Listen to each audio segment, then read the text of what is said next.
Greetings, everyone, and welcome to a very interesting topic that I decided to start, and that hopefully a few of you will actually join in on.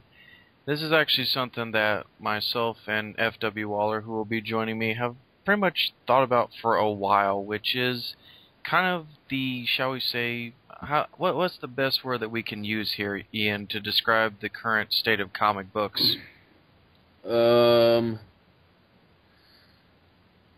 Explosions, titties, big guns, blood and guts. Basically, in other words, comic books going from being an exclusive club to now basically being just another form of entertainment to be hoarded and milked out by the masses of corporations. Now, and they're being totally misrepresented by both those corporations and the so-called supposed writers and editors-in-chief and people that want to do good. Now, let's dive into this, shall we? Now, when I make the statement that comic books used to be an exclusive club, I mean back in the day, nobody really honestly gave a shit about comics. If you read comics, you were kind of looked upon as being inferior because there was something wrong with you, or also back in the day it was the fact that, oh, comic books were just for kids. And then there was the whole Comics Code Authority bullshit, and this and that, and yada, yada, yada. Frederick Wertham. Wait, what? You know, the guy, Frederick Wertham. Oh yeah, the guy that wrote that Seduction of the Innocents. Yeah, I'm not going to go into a whole history lesson of like the history of comic books, but basically the whole point that Ian and I are making here is that comic books are not really, honestly, I hate to say it, fun anymore. There's very few comics that really actually stand out that are still good. When you get into comic books, when you read a comic book, genuinely, like any form of media, you want to be entertained. You want a story. You want something to be character driven. You want to see that character either go through an arc, or you want to see that character succeed. But rather, instead now, what we've got is, and I hate to bring this up to make you cringe, but now we got stuff like Brian Azzarello's Wonder Woman, where apparently now the Amazons are basically whores who, kill their lovers, and if they give birth to male children, they throw them off of a rocky cliff. Oh joy. Now, let's talk about Wonder Woman, because it seems honestly, Ian, that Wonder Woman's probably the one character, as with any female character in general in comic books, that seems to get shafted, because she is in fact that. She is a female. She is, in a sense, according to the writers and artists, a sex object to get horny male teens to whack off to, since they can't steal their dad's penthouse. Well, on top of that, also not barely any people know who Wonder Woman is really like, as portrayed by, William Moulton Marston, George Perez, or even in the Linda Carter TV show, where she isn't an anti-male character. Because, let's face it, in most portrayals of Wonder Woman, the Linda Carter TV show notwithstanding, she has always been a complete man-hating bitch. In the Justice League series, in that one DC animated movie, she's always had the stigma of, oh, men are pigs, men are bad, we should just run around and chop off all the men's wangs and wieners and shit. And that's not what I want to see in Wonder Woman. That's a big misrepresentation. Exactly, and it's like, Wonder Woman, certain artists draw her with like triple D breasts, which it's like, I'm sorry, there's no way that you can have an athletically fit woman like Diana and give her boobs that big. I mean, she's not fucking Power Girl. But we're not going to get into Power Girl, at least not for the moment. We'll get actually to her here in a minute, because I want to ramble about Wonder Woman, especially because Wonder Woman is part of the Trinity at DC. She is basically the third most recognized character, but yet here's the irony. The only person that people recognize naturally, and you and I have beaten this to death, Ian, is basically Batman. Yeah. Batman's the only one. There's no Trinity. It's just yeah, Batman. we've both very violently beaten the hammer down upon the Dark Knight Detective, so let's not beat it down a whole lot further, because we both said what we wanted to say about him. And just to clarify to people that tend to get on to me and Ian about it, we don't hate Batman as a character. We both will always love Batman. I mean, he's a guy who's been part of our childhood. We just don't like the popularity and kind of the stigma of he's like the only good hero in DC. And when you try to, it's just like with that Superman like hate rant that you did. How many people are so fucking ignorant to the fact that, whenever you bring up Superman, oh, he's too overpowered.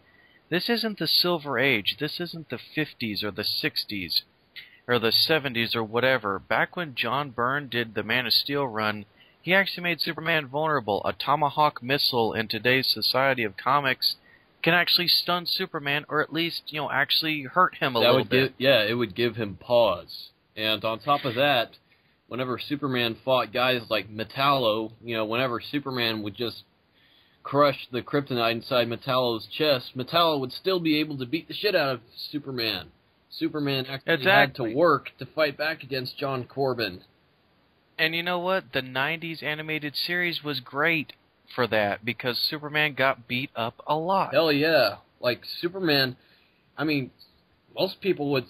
But again, like I said in my Superman hate video, is that if you make Superman overpowered, people are going to bitch. If you make him too vulnerable, people are going to bitch and say that Superman's a pussy. He can't stand up to this. But see, what's funny, though, is that people give the same stigma to characters like Aquaman, or Green Lantern, or even The Flash. And to me, or even, of course, one of your favorite characters, Green Arrow. It's almost as if in the comic book community today that nothing that anybody does appeases people. Now all it is just basically, Wonder Woman's boobs hanging out, Batman violently beating a criminal to death, shattering his whole entire face in. You got Superman pretty much telling people, "Oh yeah, I can kill all of you with just a fart from both of my butt cheeks," or probably the biggest stigma, probably the biggest stigma of the comic book community, which is the fact that all these stories are so dark, so mature, that there's no value for children anymore, and that's what really pisses me off. Because, I can deal with the fact that we're in a modern age, and that stuff has to be at least a little pseudo-realistic, but at the end of the day, these are comic books. These were marketed back in the day to children. And also another thing that you have to take into consideration is that the reason why most people now today are becoming engraved into comics is because of the superhero films that are being put out today. But see, the thing is that those superhero films they take their cues from comics which existed decades ago that didn't conform to the whole violence and sex craze that comics today have now. Exactly. Exactly. And some of the biggest ones that you and I were talking about, Spider-Man 2, the first X-Men movie, the Avengers, Captain America, the first Avenger, Thor. Yeah, they had violent moments, but at the same time, they were an authentic superhero movie, because you know what? These were the kinds of movies that you could take your kids to. And they were fantastical. They were not, and on top of that, they were both enjoyable for you and your kid. It would entertain the kid because, it's got action and special effects, but it also wouldn't be a chore for you to sit through as well.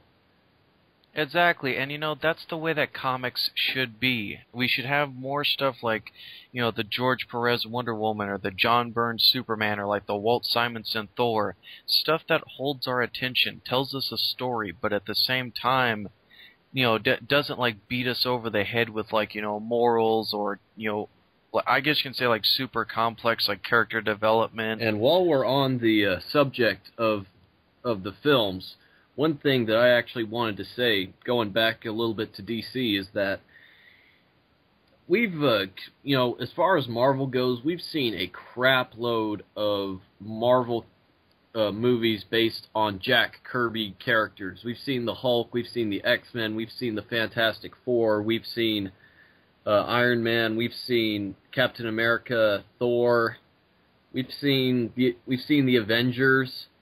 These are all Jack Kirby characters, and Jack Kirby is, in my opinion, rather stuff that Jack Kirby worked on, to be a little bit more specific, because some of them he didn't actually fully create, but rather that he brought to the modern day with Stan Lee. Yeah, I realize that, but in essence, it was the Kirby. Yes, it was the king. It was the king, and the king of comics, in my opinion, was probably the best storyteller of the whole 20th century. He was the best storyteller, period, because, Kirby, one of the great things that anybody who is a true comic book fan can praise Kirby for, not a lot of people like his artwork, that's fine, but the one thing about Jack Kirby, when you look at his artwork and even the way that he tells the story, is that they're all fantastical, but they all also have a human element to them. There's something about them that you're drawn to. And on top of that, I think one reason that so many people love the Marvel movies is because that it's got that Jack Kirby elements, that human elements with all these characters that makes people love them. And if DC had that many movies based on Jack Kirby characters, let's say we had a Commandy movie or an Etrigan or an OMAC movie or a movie based around the New Gods, those are all Jack Kirby characters, and they're all awesome. They're all great Marvel-esque characters that that they deserve to be treated into live action. But see, the problem with that is that, and this also comes down a little bit to companies too. Disney bought Marvel more as an extension to make them money. As long as Marvel is putting out the product that Disney wants, they don't care. They'll give Marvel free reign, and I think that's worked to Disney's advantages, but also Marvel's advantages in terms of doing their live-action movies, because Marvel isn't being pressured. Whereas with DC and Warner Brothers is putting their hands in the cookie jar way too many times. Yeah, Warner Brothers is really just a parasite to DC. I mean, look at Green Lantern. Look at what Green Lantern could have been if Warner Brothers hadn't gotten involved and let Jeff Johns, script for Green Lantern actually go through. Yeah, and from what I'm seeing of this Green Arrow TV show, I'm a little disappointed because, again, it's a realistic take. How many more realistic takes are we gonna see? It's getting kind of annoying now. I'm getting tired of all these realistic takes. Just because a character doesn't have powers doesn't mean that they don't have to be realistic. It's bullshit. It pisses me off. Captain America doesn't have any powers. Would you call him realistic? I don't fucking think so. He fights dudes that dress up in multicolored outfits and have, like, a whole bunch of robotic contraptions and shit. He fights, like, a guy called the Fixer, who's got, like, all these robotic arms next to him. He fights a dude in a giant golem suit of armor. He fights a guy who uses a magical, like, prosthetic arm that sucks people's youth away from their bodies. He also fights another guy who is pretty much equal to him, but who was pretty much the Nazi equivalent to him. He also faces a guy who is a super assassin that wants to try to stop world peace. He also faces almost like an Aryan Brotherhood type character, which is Crossbones. And then on top of that, he also faces characters like Viper or Sin or the Serpent Society, or even, and I'm going to pull an obscure one here, Armadillo, who was a genetically mutated dude who became a humanoid armadillo. See, that's what I want to see in live action stuff. I don't want to see, I'm tired of seeing like realistic, ultra grounded Nolan stuff. I want to see like an art direction or a type of adaptation that tries to actually. Okay, there we go. Sorry about that. We got cut off. Yeah, anyways, I was saying, I just want to see a Green Arrow show that actually, you know, tries to stick with the atmosphere of the comics. Because we see Dina Lance. We see her in that show, but she's not Black Canary. I don't see her using the Canary Cry. She doesn't dress up in Black Canary's signature outfit. I don't see any of that shit. I don't see Roy Harper in there. I don't see Count Vertigo. I don't see any of the characters I would associate with Green Arrow. The crime lord Brick, or Constantine Dracon, or Merlin the Magnificent. Yeah, or Shadow, you know, the ninja chick, or the Clock King.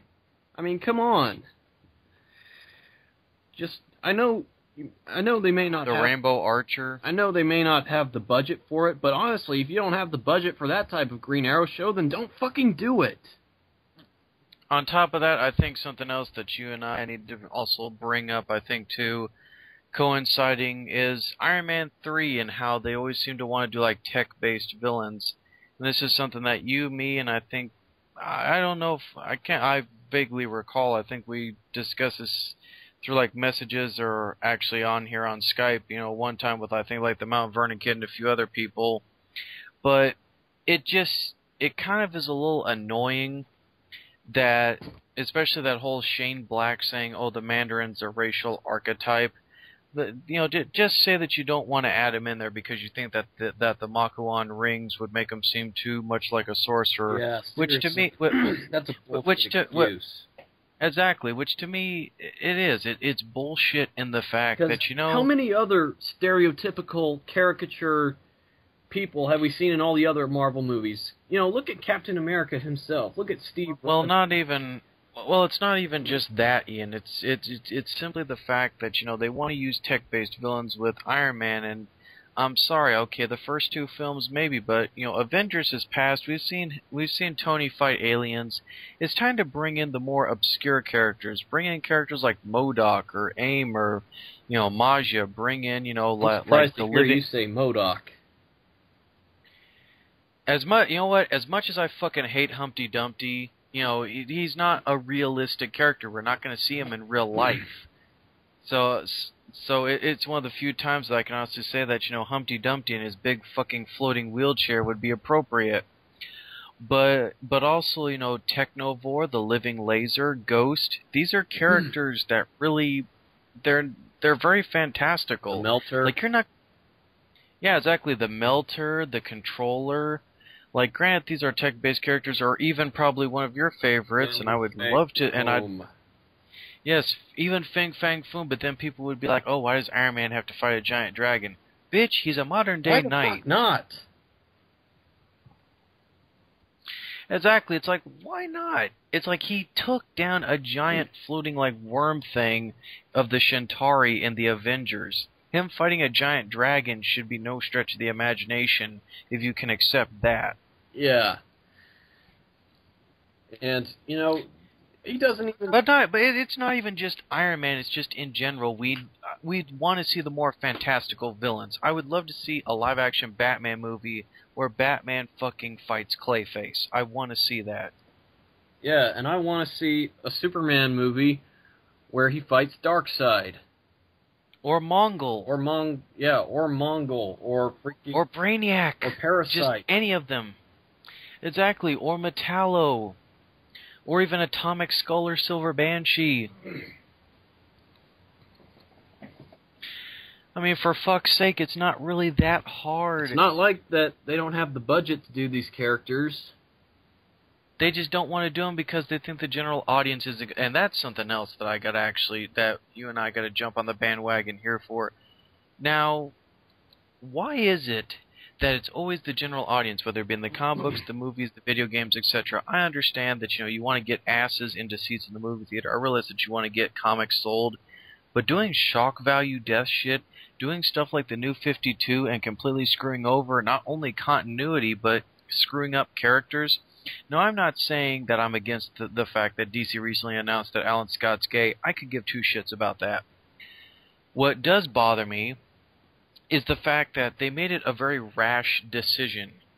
That's what bothers me. And it's like one guy, as you quoted, to me a couple of minutes ago, as a guy said, seems like Marvel and DC don't care about about pleasing the hardcore fan base who have been with them for years before comic books actually became cool in society.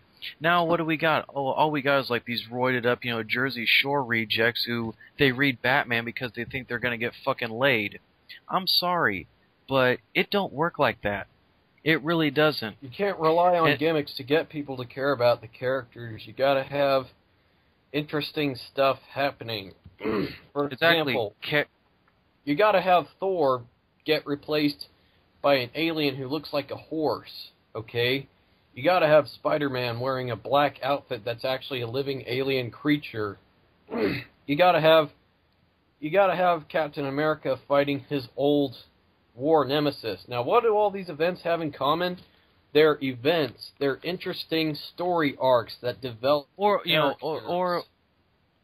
better yet, go with one that involved Captain America, a much better one than him actually facing Red Skull or Baron Zemo. What about the one when the Super Soldier Serum was breaking down his bloodstream? That was an event. That was basically Captain America dealing with potentially being depowered.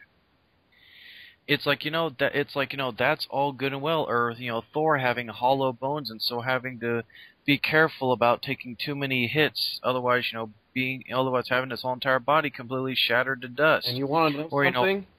I heard that the guy who's writing the script for The Dark Knight Rises, the next Batman movie he does, he actually wants to do an adaptation of Batman Beyond. And you know what? That would be awesome to see. Like, he literally wants to do a future Batman with, like, Terry McGinnis in the role. And he's fighting characters like Blight and, like, Shriek and all those guys.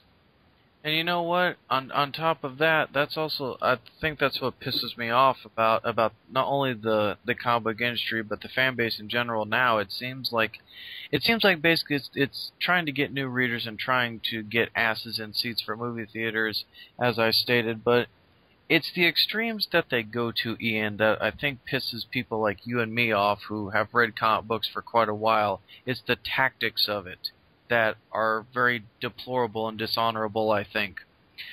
Absolutely. Because you shouldn't do that stuff. You shouldn't really, honestly, do that stuff, I feel. You shouldn't try to push, Batman out of all the DC characters. Try to push each character equally. But at the same time, you shouldn't just slavishly follow what the movies are doing. Exactly. You should make doing your own thing.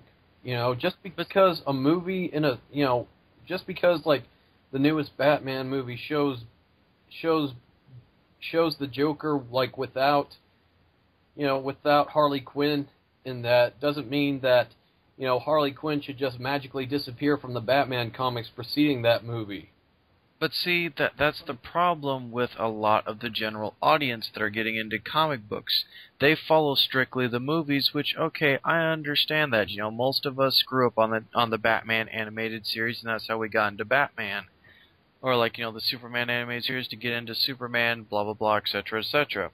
That's all good and well, but at the end of the day, you got to, if you want to get into comics, if you want to read comics, and I state this very strongly and very, shall we say, totalitarianly, you should read something beyond the popular characters, or you shouldn't read the comics at all, because that's not really fair to just one-trick pony. Open-minded.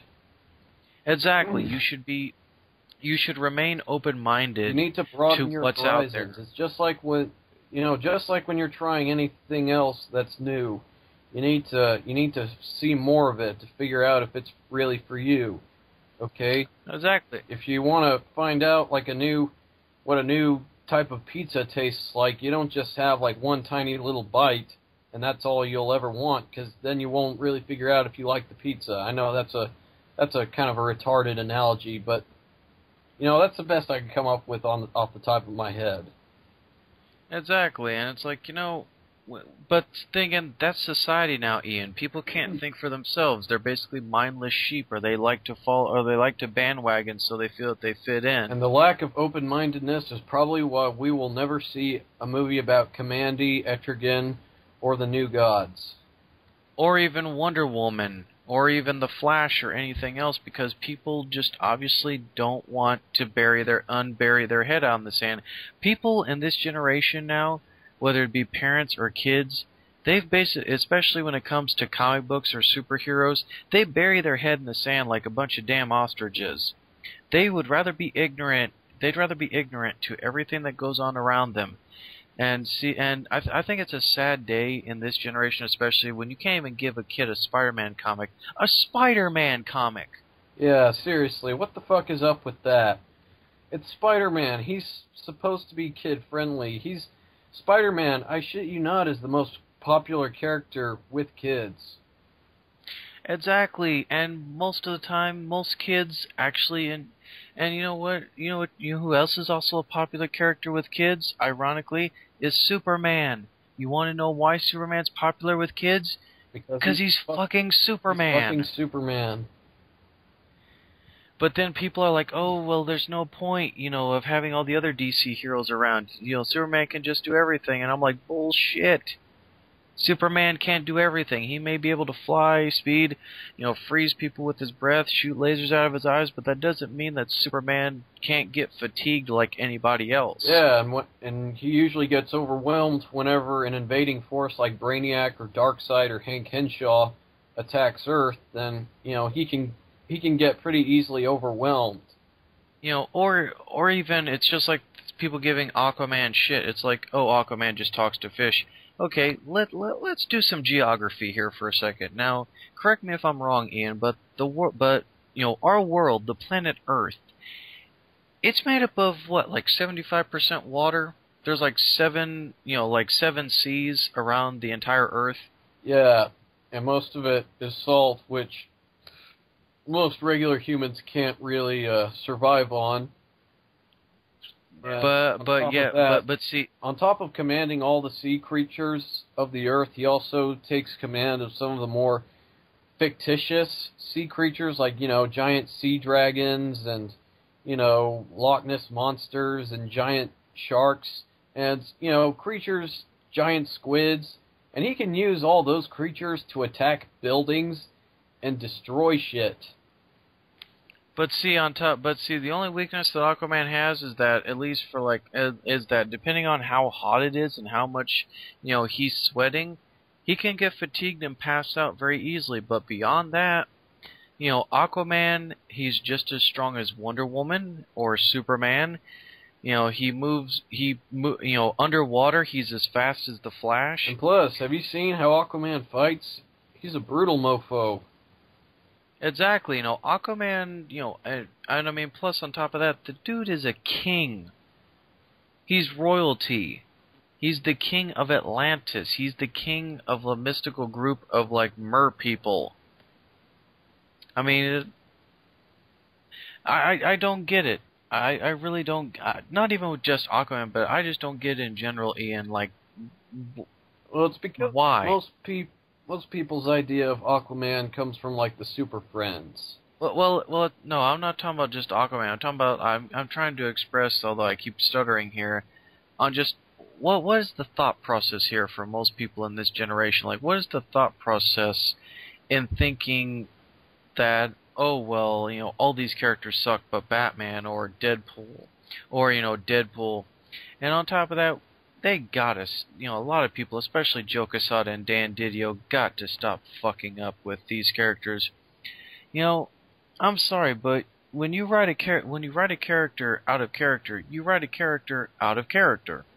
Now, we bring up, Spider-Man should not sell his soul to the devil.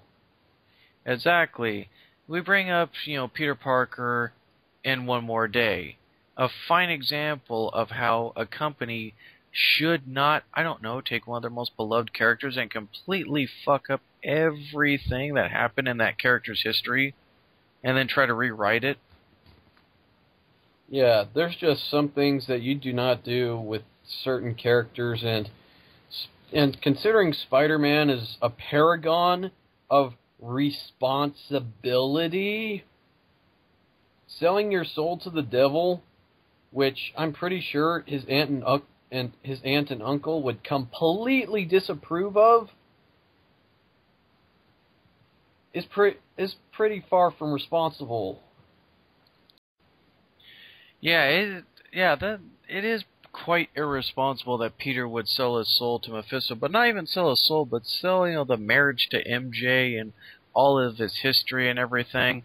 But then again, one of the positive aspects of One More Day that did come out of there is that, now, Flash Thompson is the new Venom, and also Eddie Brock is now Anti-Venom, and Spider-Man now has Mr. Negative as a nemesis now. So Spider-Man also gained a few new allies, but he also gained a few new enemies as well. And as much as I hate One More Day, like I said, there have been positives that have ripple affected from that story event. Yeah, and God knows we can't make a new ethnically diverse Spider-Man without a whole bunch of people losing their shit over it. Oh yeah, Miles in the Ultimate Universe, the gay black Hispanic Spider-Man.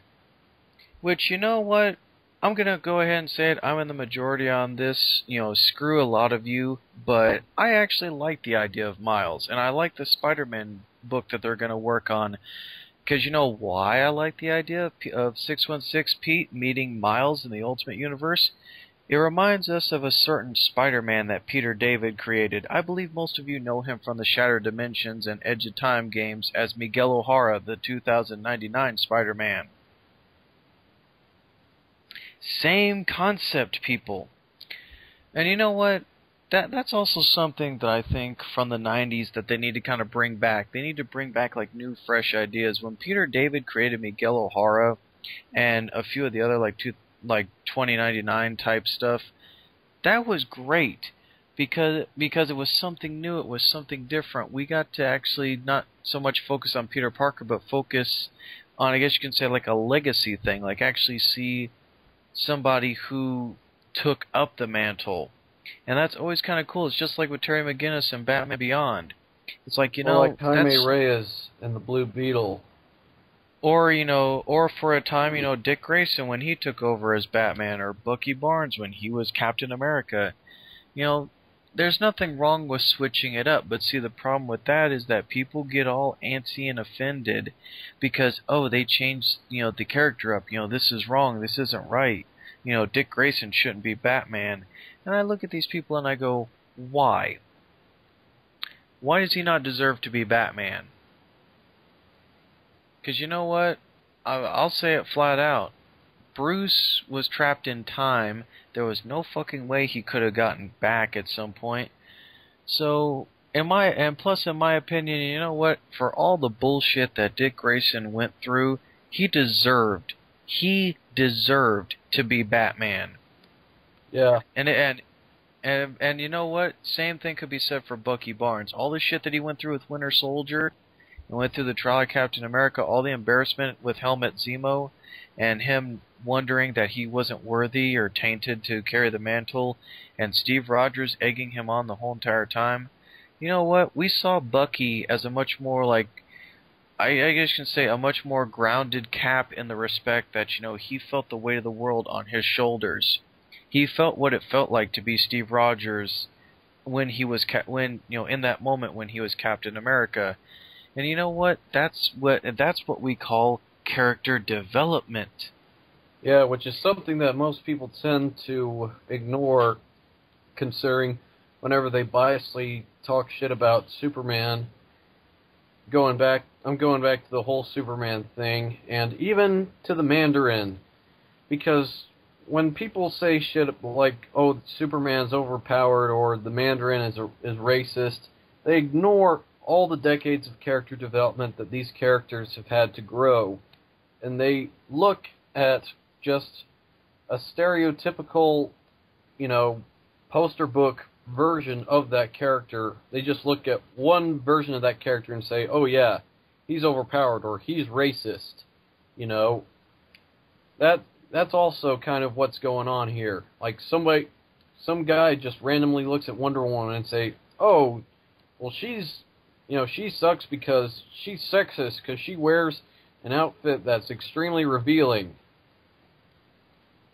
You know, can't be a good feminist icon. well, and on top, and I think what I hate too is that a lot of people think that Superman's not relatable. He's not human. For me, I like what JMS did. Not a lot of people like JMS, but I will give JMS credit. I like the story arc that he was trying to do after all the new Krypton stuff, when Superman actually traveled around the world to try to find himself again. That was a very deep. That was about as deep as All-Star Superman. We were actually seeing Clark, try to get in touch with himself again, like what made him a hero. And you know what?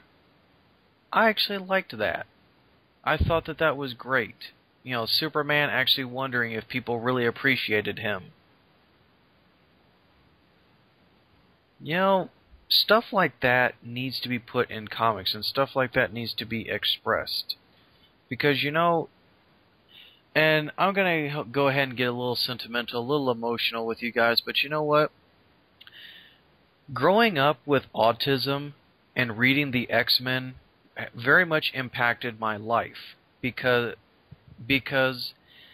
I was at a point in my life, especially at a very, very young age, where I realized that the world was very cold and cruel. And coming home and reading Green Lantern, reading Superman, reading X-Men, reading Spider-Man, reading the New Gods, etc., and so forth, reading these characters, and even as an adult, I'm still finding characters that I never even heard of. The Challengers of the Unknown, the Sea Devils, what was a Marvel character, reading about like Killraven.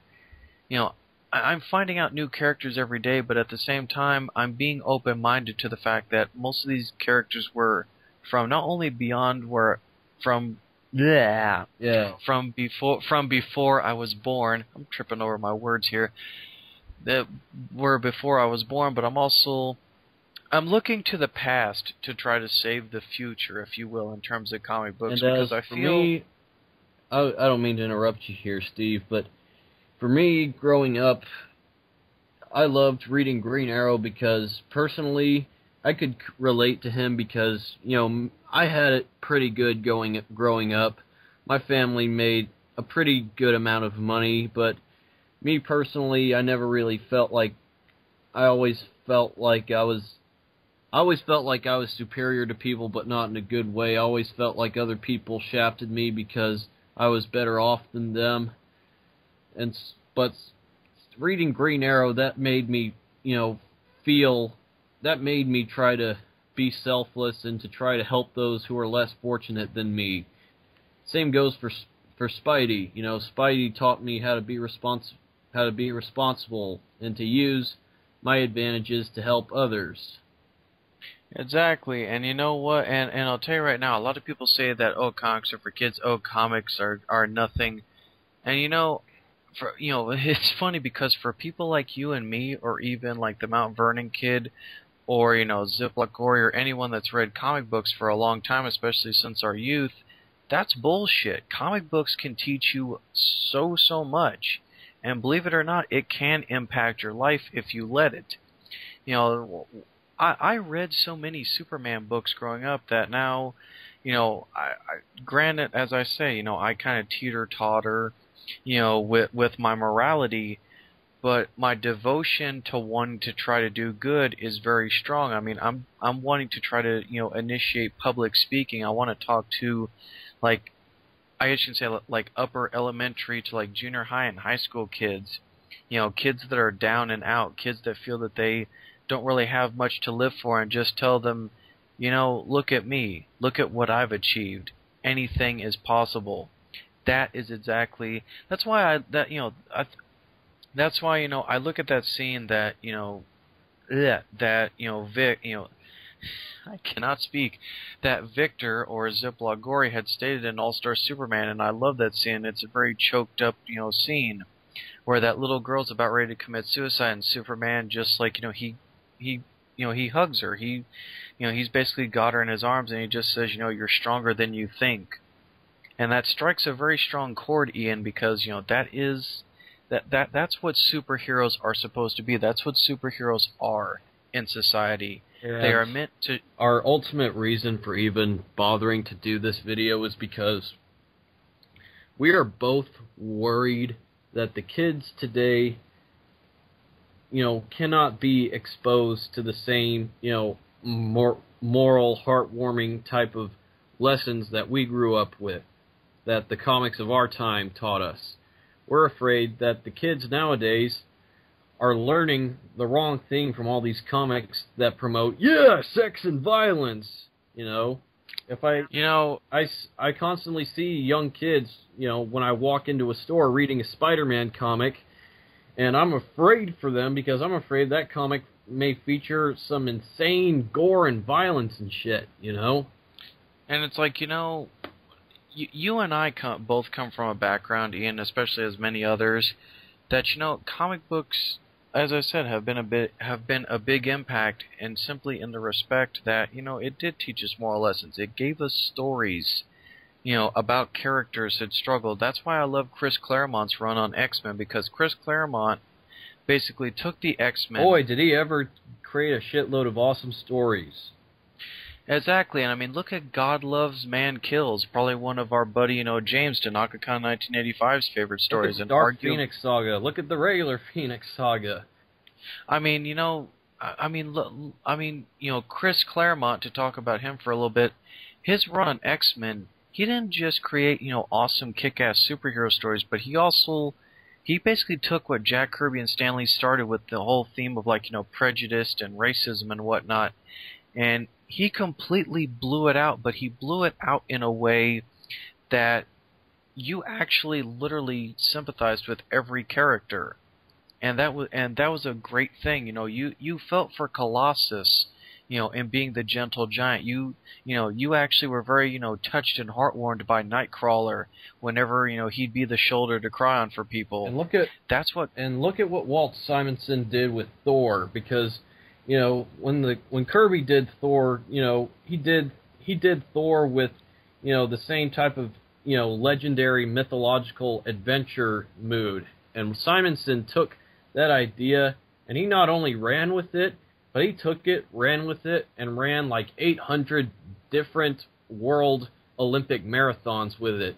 Because he brought in all kinds of awesome, amazing, weird, far-out mythological epicness. I will never forget reading about the giant standoff between Odin and Surtur. That huge, epic moment that I am sure had some hand in inspiring the scene from Fellowship of the Ring where Gandalf stands off against the Balrog and yells, "You shall not pass!" I will never forget the time when Beta Ray Bill picked up Mjolnir and actually beat the shit out of Thor with it. I will never forget the time that... I'm sorry, Steve, but I'm just saying, I will never forget the time that Thor fought Hela and actually freed all the souls that Malekith had captured. I was actually going to bring up, and we never would have thought that we would have seen, Thor actually break, his mythological origins by fighting the world serpent and living. Yeah, we actually see him fight Jormungand, and boy, is it a fight, because it takes up an entire freaking issue. A whole issue. And you know how awesome this whole run on Thor was? It's the basis for most of the Asgardian stuff we see in Earth's Mightiest Heroes. Exactly, and you know what? Most of the Walt Simonson stuff, you can see it even influenced in the live-action Thor movie. I mean, the scene when they were fighting the Frost Giants in that movie was awesome. And on top of that, to me, the reason why, myself and Ian are doing this video, more so me, but, Ian's just kind of bringing out a lot of valid points, but the reason why I want to do this video is because, much like Ian, I do fear for the youth. I've always said it and I'll stick by it. Superheroes are needed now more than ever in society because, we see so many kids that are willing to, cheat, lie, steal, beat up their parents, beat up other people. Kids basically feel that they can do whatever they want to, and with me, You know, I think the greatest part of superhero comics, especially during like the 70s or so, is that they dealt with, you know, the issues of like, you know, anyway, you know, it dealt with the issue of like, you know, drugs and sex and the consequences of those actions. Like, I'll never forget, you know, the Frank Miller Daredevil issue when, you know, Matt Murdock as Daredevil was trying to track down a drug dealer and the Punisher got involved. You know, I'll never forget that issue because, you know, it's very sad. You know, there was this little girl in this classroom. She started hallucinating and she threw herself out a window and died. It's like, you know, that was shocking to me. But you know what? It was shocking in a good way, and I hope it would be shocking to, you know, a child seeing that because it should show them the proof, Ian, that their actions do have consequences and very severe ones. And I think comics don't touch on that morality. They don't touch upon the fact that if you do this, this is what could happen to you. But you know, if you follow this issue and follow this character's arc, then you know you'll see that, you know, because it's like the age-old saying goes, you know, it's harder to be good than it is to be evil. And since this new 52 is actually a new opportunity for writers to introduce readers to newer, more obscure and lesser known but cool DC characters, I don't see the writers taking advantage of that, because when the casual readers go into the new 52 expecting to see other characters besides Batman shine in glory, what do we see? We see Alan Scott as a homosexual, we see Jay Garrick wearing a retarded outfit, and we see Wonder Woman whose whole tribe apparently, you know, discards and tries to kill and butchers men, all of which completely denies any type of credibility to any of those characters. But you know what though? But you know what though? I think the biggest travesty, and I feel bad for Dwayne McDuffie. I hope he's not rolling in his grave. Is the fact that, you know, they had a great opportunity to continue what McDuffie did in Milestone with, you know, with Virgil Hopkins, with Static. Because think about it, when he created Static, he created an extremely almost like, you know, like I hate to use the terminology here, but I'm going to have to, you know, a black Spider-Man. He created a teen superhero that everybody could relate to, and who also dealt with, you know, inner city. I mean, what happened with Virgil Hopkins? Oh, he tried to join a gang, and you know, he was given a gun. He threw the gun away. You know, the gun actually backfired, stopped this, you know, radioactive, like, you know, chemical gas, and he developed, you know, electromagnetic abilities. And unlike, you know, all the other quote-unquote boom babies, like, you know, Hot Streak and whatnot, he decided to use his powers to help clean up his community and do good. We don't see that. We do not see that at all. And that's something that is severely lacking in comics now. Is, you know, the actual showing the characters being a hero. Instead, what are they all? They're just a bunch of angry, pissed off, superpowered beings instead of being superheroes. They're all cavemen. And I don't like that. They're all cavemen. Exactly. They all, you know, all they do is just butcher and mutilate people and rape other people and rape women. We see Batman raping Catwoman. We see Superman raping Power Girl or whatever. We see they're acting like cavemen pretty much. Like, I think Mark Millar's Ultimate Avengers is proof of this. All of them are acting like fucking Neanderthals because the Hulk is running around naked and eating people and shit. Where did that come from? The Hulk was never a cannibal. Oh no, wait, no. Even better, you know, Captain America. You know, the symbol of patriotism, freedom, and all the good stuff, all the good qualities of, you know, America. Instead, what is he? He's some psychotic patriotic, you know, like fuck yeah, Call of Duty, you know, soldier. It's just like, you know, that's fucking retarded. That's not Captain America. That's not the Hulk, although it is a funny version of the Hulk, but it's not the fucking Hulk. And, you know, oh, and let's not forget that Thor's a hippie, in that continuity. I'm just like, you know, what the hell happened to comics, Ian? That's the question that comes to my mind. That's the question that comes to my mind predominantly. You know, compared to other people, is what the fuck happened to comics? I don't know, man. Where did the downfall begin for this? Because, you know, it seriously brings a tear to my eye that this is what comics have been reduced to now. Nothing but like cheap thrills, cheap stunts, and just trying gimmicks. to exactly, you know, just gimmicks to try to bring in new people rather than actually doing what comics are supposed to do, like any other means of literature. I'm pretty sure Sir Arthur Conan Doyle didn't do this shit with Sherlock Holmes. I'm pretty sure Ian Fleming didn't do this shit with, you know, James Bond. I'm pretty sure Robert E. Howard didn't do this shit with Conan, Solomon Kane, or King Kull. Exactly, none of these characters. But, you know, at the basis, you know, comic books, much like any literature, you read it for the story, for the characters, for the adventure, for the stories. And, you know, if you're sitting there creating nothing but, like, you know, dark, gritty, mature comics, then, you know, a lot of kids, especially, you know, very young kids, they're going to grow up to be psychopaths. They're going to grow up with inflated, you know, views of reality. They're going to grow up thinking that violence is cool and that objectifying and violating, you know, women is cool. Exactly, and you know, that's what comic books are basically doing now, although it's not to a very heavy extreme, but at the same time, you know, it could potentially get to that point, and that's what I think, you know, not only bothers me, but I know it bothers you as well, Ian, because it's like, you know, this is not what the superhero genre needs. What it needs is stuff like the Avengers movie that came out, stuff that's lighthearted, and it has all the right moves in all the right places, if you will. Mainly because it borrows from comics that were nothing like that.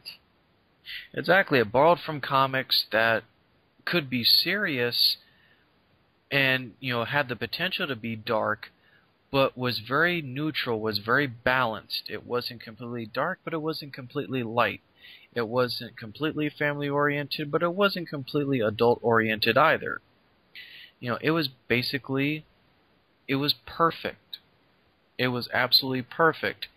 And, you know, and I tell people, you know, I cried more at the Avengers than I did any other movie because I didn't actually think that it would honestly be possible. I didn't think people would take it seriously, but obviously fourth highest grossing movie in the country currently at the time of this recording, made like over $3.7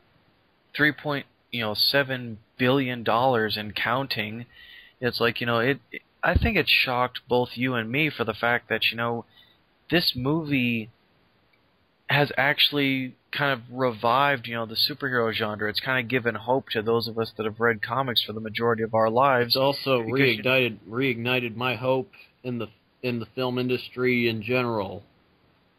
Exactly, and it's like, you know, that's what comic books are supposed to be about. Just like in the Avengers movie, comic books, they're supposed to be heroic and awe-inspiring, and, you know, it introduces us to characters that we would never see or meet in real life.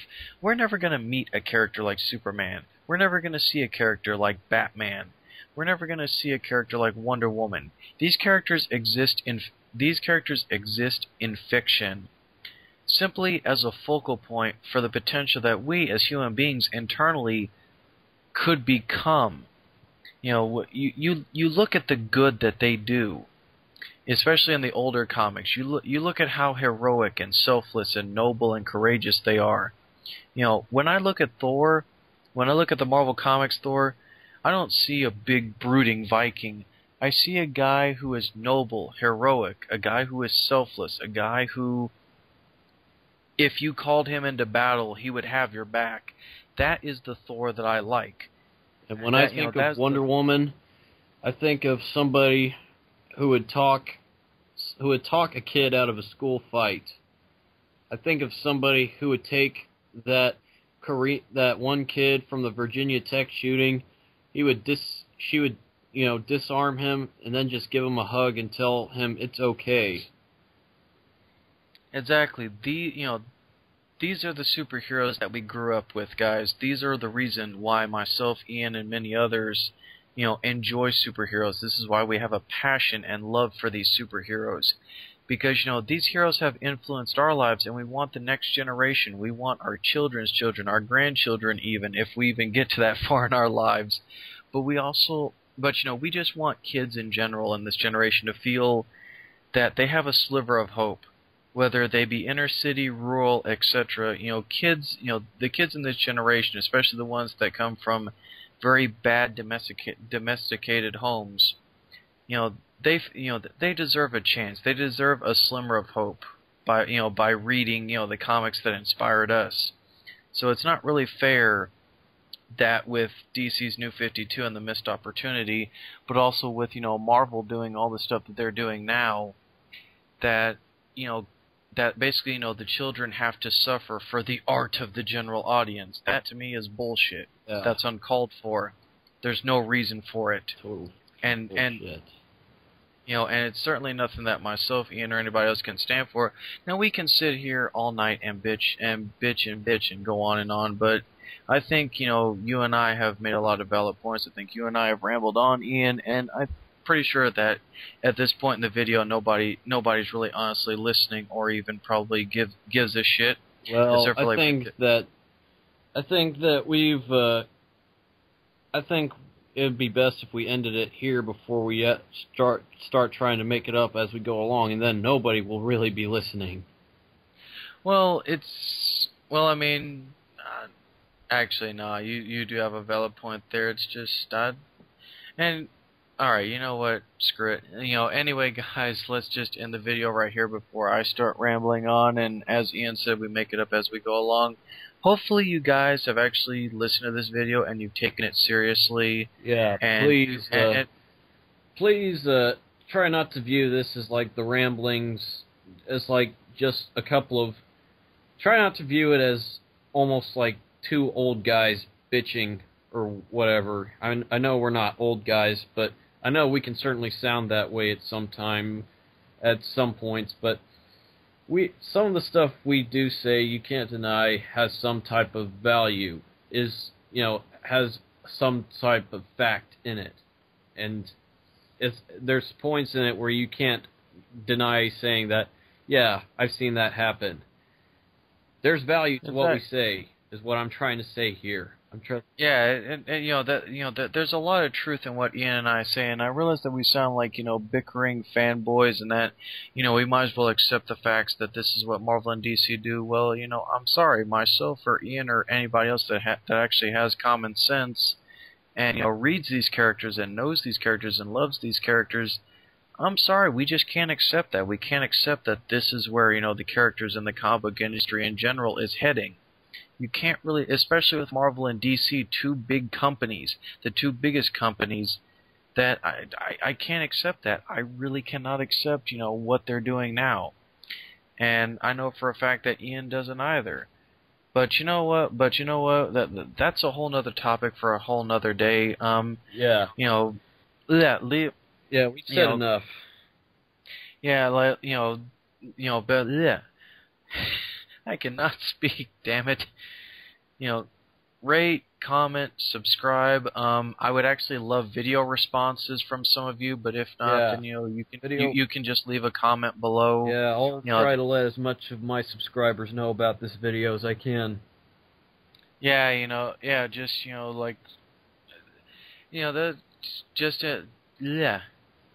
Yeah, pretty much, just understand that this was done, more out of a concern, but also, it makes me feel better that I got it off my chest. Does it make you feel better? Yeah. Anyway, guys, of course, it makes me feel extremely good.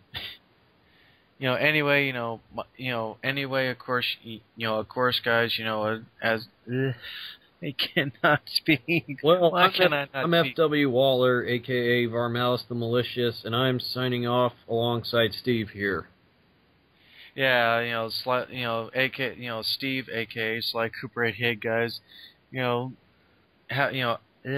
Have a pleasant day, and, good day, good night, or whenever you're actually viewing this. Excelsior! To infinity and beyond, as Buzz Lightyear likes to say. Peace out, guys.